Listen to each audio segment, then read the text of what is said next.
ভগবত চিন্তা ব্যতীত মনে যখন কামনা বাসনার চিন্তা এসে ঝড় তুলল, তখন আমার মনের মধ্যে যে শুভ গতি, শুভ সংকল্পটা ডুবে গেল।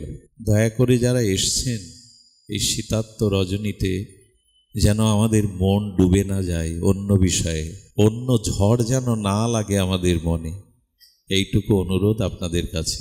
কোলাহলের মধ্যে ভাগবত নিতে পারবো না, দিতেও পারবো না। ঝড় যেন মনে অন্য তরঙ্গ না তোলে। সুধীজন, খুব মার্মিক একটি কথা যদি ভগবত কৃপায় সপ্রকাশ হয়, কৃপা করুন। আচ্ছা, এই খাদ্যটা দূষিত, বিষক্রিয়া, এই খাদ্যের মধ্যে কিছু জীবাণু আছে। এটি তত্ত্বত জানার পরে সেই খাদ্য কি মানুষ গ্রহণ করে? করে কি? এই খাদ্যটা জীবাণুময়, এই খাদ্য বিষক্রিয়া আছে, এটি খেলে আমার কোনো প্রতিক্রিয়া হবে রোগের। ক্ষুধার্ত ব্যক্তি এটা জানার পরে খাবে কি? কিন্তু ধ্যান দিন, জগতের সামনে আমরা দেখছি যে ভগবত চরণ স্মরণ ব্যতীত, সুকল্যাণময় জীবনের অভ্যাস ব্যতীত মানুষ কামনা বাসনা অসৎসঙ্গের পথে গিয়ে কিভাবে পতন হচ্ছে চোখের সামনে কি দেখি না আমরা? এই পৃথিবীতে কি দেখা পড়েনি যে একটা মানুষ নেশাগ্রস্ত হয়ে অসৎসঙ্গের কবলিত হয়ে, একটা মানুষ রোগ শোক হয়ে ধনী ছিল আসছে কাঙাল, পথে বসে গেছে? এগুলো কি দেখি না? জগতে দেখি কি না? এ দেখার পরেও ওর পরিণতি যে কারণে হয়েছে সেই কারণের কামনা বাসনা ভোগ করতে কেন মন চায়? বোঝা যায় কি মা? খাদ্যে বিষ আছে, এই খাদ্যটা দূষিত। এই খাদ্য গ্রহণ করলে শরীরে রোগ বা ক্ষতির কারণ হবে, জেনেই তো খাদ্যটা এড়িয়ে যায়। তো জগতে মানুষ ঈশ্বর চিন্তা, সৎচিন্তা, সৎকর্ম ব্যতীত অসৎ কর্মের দ্বারা, অসৎ সঙ্গের দ্বারা তাদের যে পতন হচ্ছে এটা দেখি তো চোখের সামনে, তারপরেও সেই কাজে যায় কেন? ভাগবত এর উত্তর দিয়েছেন। এখানে এই রহস্যগুলো না জানলে আমরা আমাদের এই মোহমায়ার জাল হতে ভক্তিপথে ভগবত চরণে এক পাও যেতে পারবো না। ঠাকুর মশাইয়ের একটা বাণী আছে, ছিল ঠাকুর নরোত্তম দাস মহাশয়। উনি কি বলছেন জানেন? দেখিয়া শুনিয়া ভজ। কি বললেন? দেখিয়া মানুষ পরাক্রমশালী, কিন্তু রোগে জড় হয়ে অভিশাপ ভোগ করছে, মৃত্যুবরণ করছে। সারা জীবন সংসারকে দেহ মন প্রাণ পরিশ্রম দিয়ে এখন দুটো অন্নও দেয় না সন্তানরা। এ তো দেখছেন শুনছেন, তবু এর মধ্যে বারবার কেন যেতে ইচ্ছা করে? দেখি শুনি, অথচ ওই কর্মেই আবার ঝাঁপ দিই। আচ্ছা, প্রদীপ্ত প্রদীপের শিখায় সলিতায় প্রদীপ্ত প্রদীপ জ্বলছে, অন্ধকারের কীটপতঙ্গগুলো আলোর রূপে মোহিত হয়ে ঝাঁপ দেয় ওখানে সুখ পাবো বলে। কিন্তু পোকাগুলো সুখের আশায় প্রদীপের অগ্নিশিখাতে ঝাঁপ দিলে সুখ হয়তো? এ বাবা বসো, সুখ হয়তো? ওরা তো সুখের জন্যই ঝাঁপ দেয়, দেয় কি না মা? প্রদীপ জেলে দিন মন্দিরে, ওই কীট পতঙ্গ অন্ধকারে যারা বাস করে, ওরা ওই একটু আলোর রূপে ওই আলোতে ঝাঁপ দেয় সুখ পাবে বলে। সুখ পায় কি? পুড়ে মরে। আচ্ছা, পোকাগুলো কীটগুলো জানে না ওটা আগুন তত্ত্ব, ওতে ঝাঁপ দিলে পাকনা পুড়ে মরে পড়তে হবে। মানুষ তো দেখছে শুনছে সমাজে চারিদিকে কি ঘটছে, তারপরও অসৎ কর্ম অসৎ ভাবের দিকে কেন আমাদের নজর যায়, দৃষ্টি যায়? ওরা জানে না, এই জন্য অগ্নিতে ঝাঁপ দিয়ে পুড়ে মরে। আপনি আমি দেখছি শুনছি জানছি, এরকম হরিকথা তো লক্ষ শতবার আপনারা এসেছেন, আমিও বলেছি। কি কাজ হলো? এর কারণ কি বলতে পারেন? এর কারণ আমরা নয়, ভাগবত বলছি, শুনুন। ভাগবত কি বলছেন? ভাগবত বলছেন ওই ন কুত্রাচিত কাপি দুরস্থিতা মতি। মূল্যবান কথা যদি লিখে নিতে পারেন। আচ্ছা, আমার মন বিষয়ে গেল না বিষয় আমার মনে এলো? কোনটা? পরস্ত্রীর প্রতি ভাবনাটা আমার মন পরস্ত্রীর প্রতি গেল না পরস্ত্রী আমার মনের মধ্যে এলো? কোনটা? সহজে উত্তর দেওয়া যাবে না। আমার মন দিল্লিতে গেল না দিল্লি আমার মনের মধ্যে এলো? এটি উত্তর দিতে গিয়ে 10 বার ভাবতে হবে। দার্শনিকরা বলেছেন, সুধীজন, দিল্লি এত বড় শহর আমার মনে ধরবে কি করে? এর উত্তর কি জানেন? এখানে এই যে মেমোরিতে যারা পাঠ তুলছে না, মেমোরিটা কত ছোট, অনেক ছোট, কিন্তু ওতে দিল্লি বোম্বে কলকাতা অনেক কিছু টিভির মাধ্যমে আপনি দেখতে পান ও কি করে ধারণ করলো ওইটুকুর মধ্যে। বলো ওর মধ্যে একটা প্রযুক্তিগত ধারণ ক্ষমতা প্রযুক্তিবিদরা দিয়ে দিয়েছে। এখন দিল্লিতে না গিয়েও ঘরে বসে পদ্মায় ভেরসি, নিমতলা, দিল্লি, বোম্বে, কাশী, গয়া দেখতে পান কিনা? বাবা পেছনে কষ্ট হচ্ছে, বসো, ওইখানে বসে যা পারো তুলো। আমার কি মনে হয় জানেন, এরপরে পাঠে যত মানুষ না আসবে, মোবাইল বেশি আসবে, যন্ত্র বেশি আসবে। আমার মনে হয় যন্ত্র আমাদের থেকে উত্তম। ও কেমন তুলে রাখে, ভুলে যায় না। এখন ওই মেমোরিতে আপনি দিল্লি, বোম্বে দেখতে পাচ্ছেন, এই ভেরসি, নিমতলা অনুষ্ঠানটা তুললে ওতে পরে দেখতে পাচ্ছেন। তেমনি আমাদের মন আর ওই বিষয় চিন্তা কোনটা আগে পরে এর ব্যাখ্যা ব্রহ্মাও করতে পারেনি। কে করতে পারেনি? প্রজাপতি ব্রহ্মা। যে বিষয় চিন্তা আমার মনে এলো না, মন বিষয় চিন্তাতে গেল। ব্রহ্মার পুত্র চতুর্ষণ, সনক, সনন্দ, সনাতন, সনত কুমার, এরা প্রথম অবতার। এরা পিতা ব্রহ্মার কাছে বলেছিল, পিতা বলুন মনে বিষয় চিন্তা এলো না মন বিষয়ের মধ্যে গেল। ব্রহ্মা উত্তর দিতে পারিনি। উত্তরের আশায় তিনি ভগবানের ধ্যান করেছিলেন বহু বছর।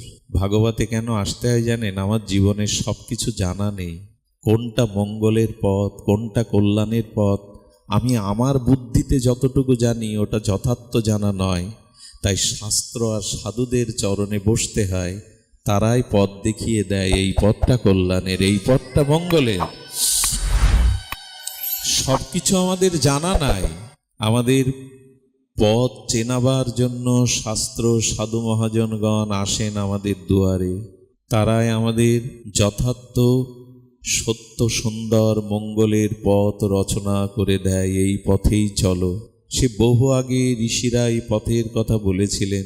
আমার মনে হয় এই শ্লোকগুলো ঘরে সংস্কৃতির সহিত বাংলা ভাবার্থ দিয়ে বাদিয়ে রাখা উচিত।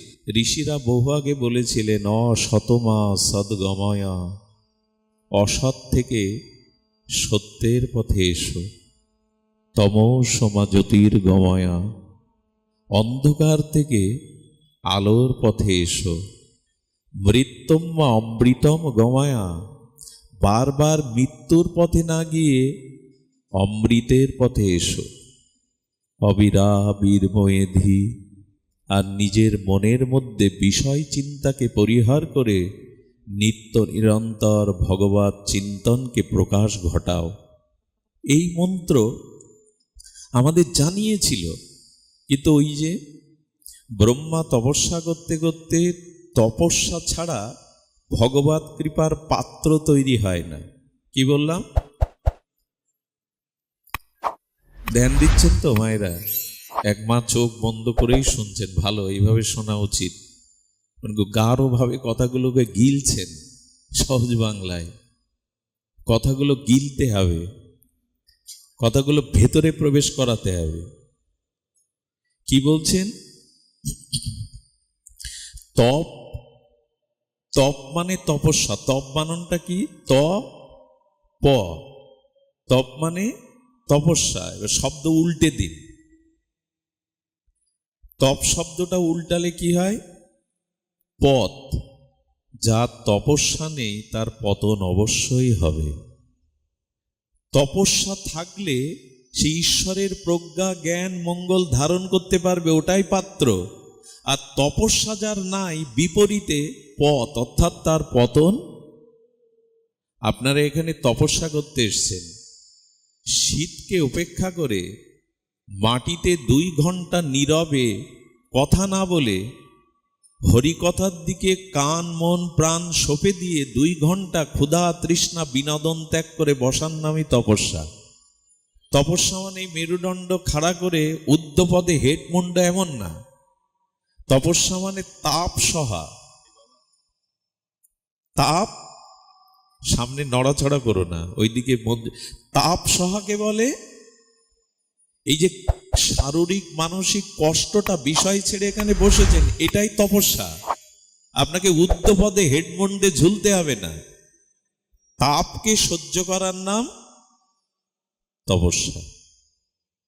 যার তপস্যা আছে ওইখানে ভগবানের কৃপার পাত্র আছে। তপ যার, এসে এখানে অনেকেই ঘুমাচ্ছে, অনেকের দিকে তাকিয়ে দেখুন আর শরীর নিতে পারছে না, নরম বিছানা দরকার, আর এখন শীতের সময় একটু গরম কাপড় দরকার, তোষক লেপ। এরা তপস্যার জন্য আসেনি। তপ যার নেই, উল্টালে তপ নেই তো পতন হবেই। আজ পর্যন্ত তপস্যা ছাড়া কেউ কিছু পেয়েছে, একটা প্রমাণ দিতে পারলে এই আসন থেকে নেমে যাব। এখানে মন প্রাণ উজাড় করে শারীরিক কষ্টটাকে স্বীকার করে ভগবত কথামৃতের জন্য উন্মুখ হওয়াই হলো তপস্যা। আর তপস্যাই হলো ভগবান কৃপা করবেন তার পাত্র। তপস্যারূপ পাত্রেই ভগবান তার কৃপা করুণা দান করেন। এই জন্য এখানে এসেও অনেকে নিতে পারে না। একটা মানুষ আর চোখে তাকিয়েছে, আপনাকে সে পছন্দ করে না, অপছন্দের দৃষ্টিতে একটু আর চোখে তাকিয়েছে, এটা 10 বছর মনে থাকে। কিন্তু এখানে হরিকথার এত অমৃত কথা কাল সকালে শুনতে যাবেন, বলতে পারবে না, অথচ অপমানের কথাটা 10 বছর পরেও মনে থাকে। তার মানে তপরূপ পাত্র চাই। যদি তপরূপ পাত্র থাকে ওইখানেই কিছু পাওয়া যাবে। ব্রহ্মা তপে বসলেন, ব্রহ্মার তপস্যায় ভগবান প্রসন্ন হয়ে হংস অবতার হলেন। বলো ভগবান হংস অবতার কি।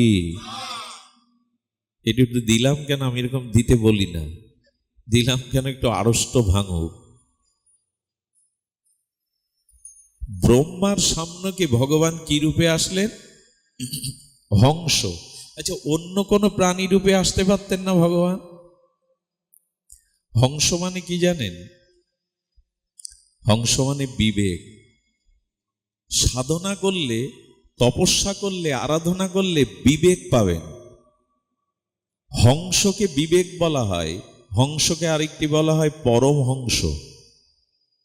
পরম হংস, এই পরমহংস মানে সাধু বা বিবেক।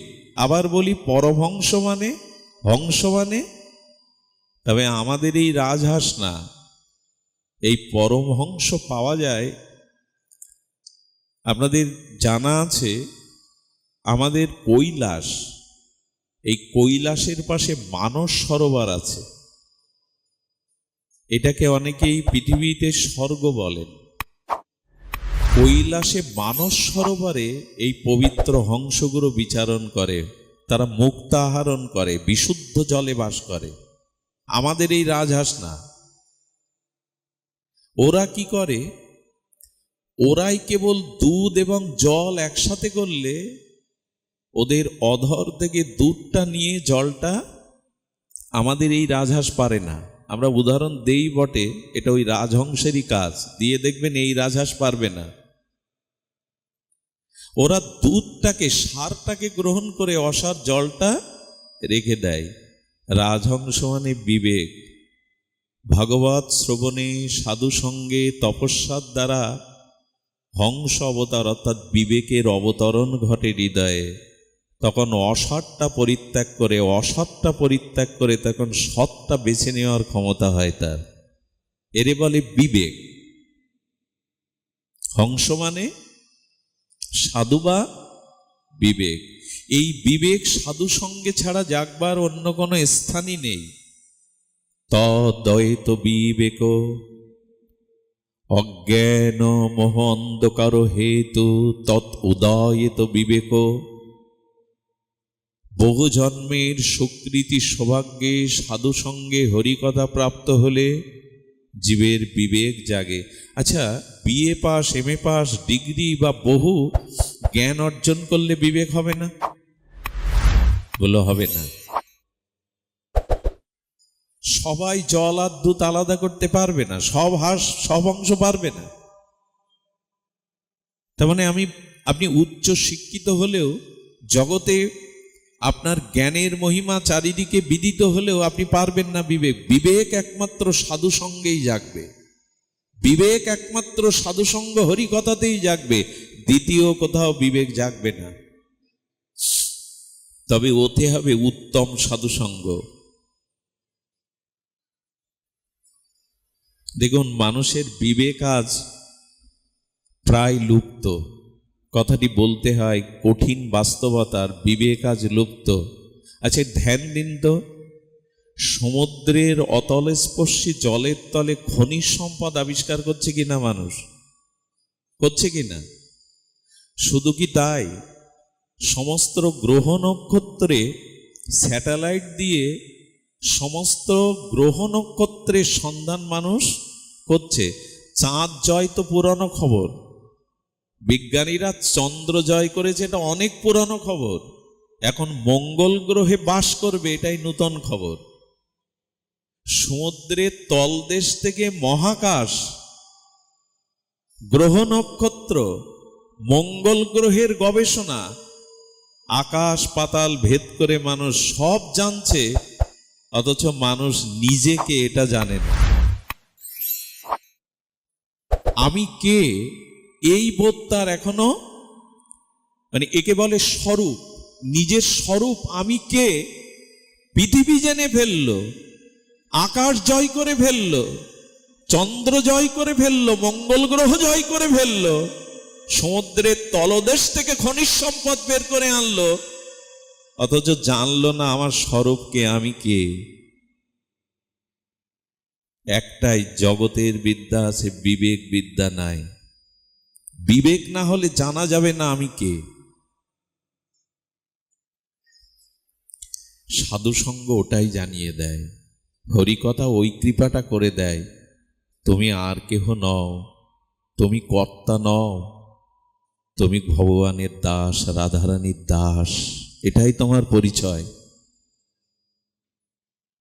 এই স্বরূপ পরিচয় বিবেক জাগিয়ে দেয়। এই জন্য রাজহংসরূপী ভগবান প্রকট হলেন। ব্রহ্মার উত্তর, মন বিষয়ে যায় না বিষয় মনে আসে। মনে আছে তো প্রশ্নটা? মন বিষয়ে যায় না বিষয় মনে আসে। সুধীজন, ভগবান হেসে বললেন, এই দুটোই অঙ্গাঙ্গিভাবে একই সাথে জড়িত। আচ্ছা, লক্ষ্য করবেন, 100টা গোলাপের পাপড়ি ধারালো সুচ দিয়ে ডুবিয়ে দিলেন, একসাথে ভেদ হলো কি? 100টা শুষ্ক গোলাপের পাপড়ি সুচ দিয়ে বিদ্ধ করলেন, দেরি লাগে কি সবকটা ছিদ্র হতে? একই সাথে হয়নি। আবার এত দ্রুত হয়েছে, সময় নির্ণয় করে বলা যাবে না কোনটার পর কোনটা ছিদ্র হয়েছে, বলা যাবে? একই সাথে হয় কি, 5টা গোলাপের পাপড়ি নিয়ে একটা ধারালো সুচ বিদ্ধ করে দিলেন, একসাথে ছিদ্র হয়নি, এত দ্রুত হয়েছে, একটার পর একটা হয়েছে। আবার একটার পর একটা কত সময়ের ব্যবধান হয়েছে এটা বলা যাবে না। ভগবত চিন্তা ব্যতীত, সৎচিন্তা ব্যতীত যেই মন এই এরিয়ার বাইরে গেল, গণ্ডির বাইরে গেল, সঙ্গে সঙ্গে বিষয় আর মন একত্রিত হয়ে গেল একই সাথে।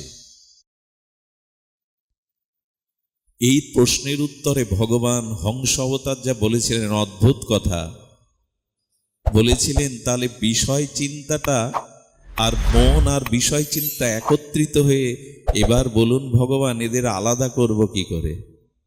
দুধ থেকে জলটাকে আলাদা করব কি? একটা কথা বলি, ভাগবত সর্ববেদান্তের সার। ভাগবত কথা মানে আবেগ নয়, ভাগবত কথা মানে গল্প গাথা নয়, ভাগবত হলো দর্শনের সার, বেদের সার। এই জন্য আমাদের ভাগবত মানে আবেগতাড়িত না হয়ে তত্ত্বটা ভালো করে জানতে চেষ্টা করতে হবে। তত্ত্ব না জানলে ভাগবতে প্রবেশ করে ওই ভালো লেগেছে এই মাত্র, স্বভাব পরিশুদ্ধ হবে না। কোনো কোনো জায়গায় দেখবেন 300তম অনুষ্ঠান, কশতম? অথচ যারা অনুষ্ঠান দিচ্ছে তাদের পরিবর্তন নেই। 300তম অনুষ্ঠান, হলোটা কি? আমি একবার কোথায় পাঠ করতে গেছি, জায়গার নামটা বলবো না, আমার হাতে লিফলেট দিয়ে বলল, বাবা আমাদের খুব গর্ব, এটা 64 বছরের যজ্ঞ। কয় বছরে? তাও 1 বছর বাদ যায়নি। আমাদের অনুষ্ঠানের পর বললেন, বাবা একটু প্রসাদ পেতে হবে। স্বভাবত প্রশ্ন করলাম, এই গ্রামে প্রসাদ ভোজি কজন আছে? বললো কেউ নেই, ভগবানকে ভোগ লাগিয়ে কেউ পায় না, 2-1 নিরামিষ পায়। 64 বছর নামযজ্ঞ দিয়ে একজনও ভগবানকে ভোগ লাগিয়ে ওই গ্রামে প্রসাদ পায় না, হলোটা কি?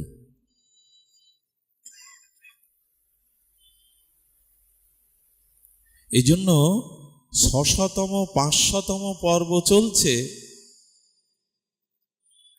সংস্কার হয়নি। মুখের কথায় হবে, আবেগে হবে।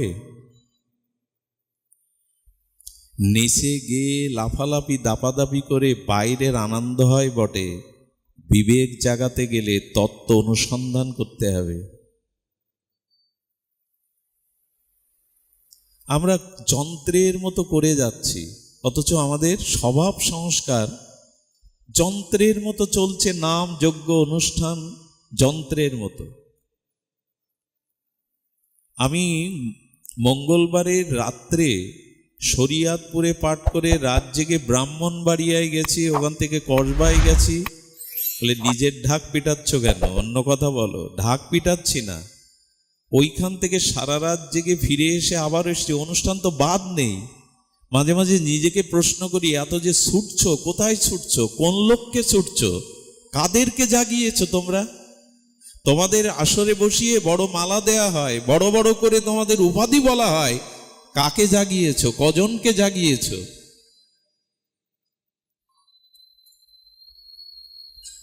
যেন অনুষ্ঠান সার না হয়, সংখ্যায় পর্ব না বাড়ে, যেন কিছুটা পরিবর্ধন সংস্কার হয়। লক্ষ্য আমাদের যেন সংস্কারে, জগৎকে ভালো করার দায়িত্ব আমার না, কিন্তু একটা মানুষকে তো পথে আনবেন, একটা মানুষকে তো বিষয় থেকে বৈরাগ্য তিতিক্ষায় আনবেন। বিবেক জাগে ভাগবতে, তবে লক্ষ্য করতে হবে সেই ভাগবত যেন তত্ত্বের উপরে প্রতিষ্ঠিত হয়। সুধীজন, মন এবং বিষয় বললেন, এদের ভেদ করব কি করে? বলে ভেদ তো নাই। ভগবান হংসরূপে অবতার বলছে ভেদ নাই। খুব ধ্যান দিন, এ কথা মায়েদের ঘুম পাড়ানির কথা। যারা যা বুঝতে পারে না তারা, তাদের ভিতরে আগ্রহ থাকে না। এই জন্য ভাগবতগণ গল্পের ছলে, উপাখ্যানের ছলে সরল করে বলার চেষ্টা করে। কিন্তু তত্ত্ব না জানলে আমরা ভেতরে যেতে পারবো না। আচ্ছা, এখানে যারা আছে তাদের মধ্যে যে আত্মা, আমার মধ্যে যে আত্মা, ভিন্ন কি? দুই কি? আত্মা কি দুই? যে আপনার মধ্যে এক আত্মা, আমার মধ্যে আর এক আত্মা, দুই কি? আচ্ছা, আপনার শরীরটা যে 5টা উপাদান দিয়ে তৈরি করা, ক্ষিতি অপ তেজ মরুদ্গম, আমারও তাই দিয়ে করা, না আর একটা বেশি আমার মধ্যে? দুই কোথায়? আত্মাতেও এক, শরীরও তৈরি হয়েছে ওই 5, মানে একজনও কেউ নেই যার শরীর 6টা উপাদান দিয়ে তৈরি। ভগবান হংস বললেন, দুই কোথায় ব্রহ্মা? সবই তো এক। সবই এক হলে কোনো মানুষের উদ্ধার হয়, কোনো মানুষের পতন হয় কেন? কোনো মানুষ সৎ হয়, কোনো মানুষ অসৎ হয় কেন? ভগবানের কথা তো সাধারণ হতে পারে না। সচ্চিদানন্দময় পূর্ণ ব্রহ্ম ভগবানের কথা সাধারণ না। বলেন দেহের উপাদান এক। আপনার ঘরের চিনি, আমার ঘরের চিনি আলাদা মিষ্টি লাগবে কি? দেহ এক, একই উপাদান দিয়ে তৈরি, আত্মা এক, এত ভেদ কেন? আমি অসৎ, আপনি সৎ কেন? আমি পতন হচ্ছি, আপনি উদ্ধার হচ্ছেন কেন? তত্ত্ব তো এক। এই জন্য বলা হয় কি জানেন, আকারে সবাই মানুষ কিন্তু সবাই মানুষ না। এখানে আমাদের মানুষের আকার তো, নারী পুরুষ সবার তো মানুষের আকার, সবাই মানুষ না। এক দাদু তার নাতিকে সাধু দর্শনে নিয়ে গেছে, নিয়ে বলছেন সাধুকে সাষ্টাঙ্গে প্রণাম কর দাদু। প্রণাম করার পরে বলছেন, সাধু বলছেন কি আশীর্বাদ করব? বলেন আশীর্বাদ করুন ও যেন মানুষ হয়। সাধু হেসে বললেন, দুটো হাত, দুটো পা, দুটো চোখ, ও তো আমার মতোই মানুষ, হাতি ঘোড়া না, তা আমি ওকে আবার মানুষের আশীর্বাদ কি করব? এ কথার দ্বারা কি প্রমাণ হয়?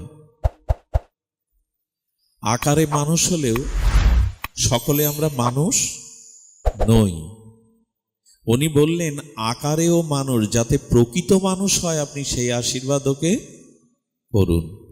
এই প্রকৃত মানুষ হওয়ার আমাদের যে বিবেক, আমাদের যে চেতনা, এই চেতনা বিবেক কখন হয়?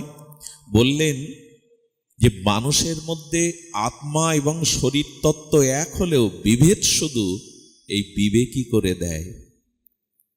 একজনের বিবেক জাগ্রত আর একজনের বিবেক ঘুমন্ত। দুর্যোধনের বিবেক জাগ্রত নয়, যুধিষ্ঠিরের বিবেক জাগ্রত। দুইজন একই সাথে দাঁড়িয়ে, একই কুরুক্ষেত্রে দাঁড়িয়ে, একজন সন্ধ্যার অন্ধকারে 99 ভাই হারিয়ে, 99 ভাইয়ের বিধবাদের চোখের জল আর চিতা জ্বলছে, মৃত্যু যন্ত্রণায় কাতরাচ্ছে দুর্যোধন, পাশে গালে জল দেওয়ারও কেউ নেই। আর একজন যুধিষ্ঠির পঞ্চ ভাইকে নিয়ে মহাপ্রস্থানের পথে চলেছেন, ভগবানের পথে, মহাপ্রস্থানের পথে চলেছেন। দুর্যোধন আর যুধিষ্ঠিরের এই পার্থক্য কেন? একজন কুরুক্ষেত্রে সব হারিয়ে চোখের জলে সন্ধ্যার আধারে মৃত্যু যন্ত্রণা